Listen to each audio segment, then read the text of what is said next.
On revient s'il vous plaît en France avec cette étude qui est importante qui est sortie ce soir, d'une étude britannique d'une revue scientifique extrêmement sérieuse qui s'appelle The Lancet, qui a été réalisée par des chercheurs et des médecins français qui ont interrogé tous les CHU après le phénomène gilet jaune et qui disent quoi? Eh bien que le nombre de blessures oculaires suspectées d'avoir été causées par les lanceurs de balles de défense, les LBD, est en forte hausse depuis la crise des gilets jaunes. Il suffit de voir les chiffres.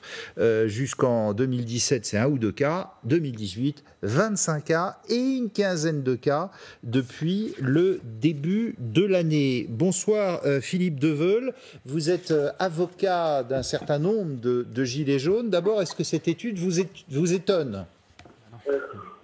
Non, cette étude ne m'étonne pas du tout, c'est une évidence. Nous avons dénoncé ces cas d'éborgnement déjà depuis le début du mouvement des Gilets jaunes le 17 novembre. Ça a commencé à partir du mois de décembre, du 1er décembre.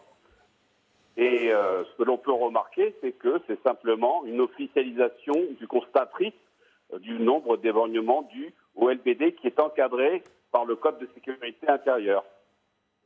Il a fallu que ce soit un journal britannique qui publie ça avec des chiffres français. Mais ce que je veux dire, c'est que les autorités, elles, ne publient pas de chiffres. Là aussi, c'est étonnant ? Oui, enfin non, c'est pas étonnant puisqu'il y a un déni du pouvoir, notamment du ministre de l'Intérieur et aussi du président de la République, sur le constat des violences d'État faites sur des manifestants qui sont pour tous des manifestants pacifiques.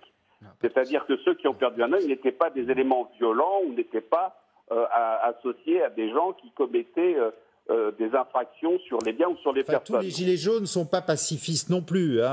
Les frontières sont souvent il y a compliquées. des violences de toutes parts, mais la violence était depuis le départ, je le dis, instrumentalisée par le pouvoir parce que les gens venaient tranquillement manifester et le pouvoir a excité les manifestants. Et après, la violence est montée d'un cran des deux côtés.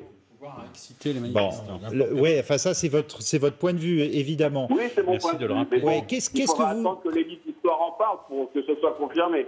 Qu'est-ce que vous souhaitez maintenant, la suite? Qu'est-ce qu'elle peut vous apporter, vous, pour la défense, par exemple, de vos clients, cette étude?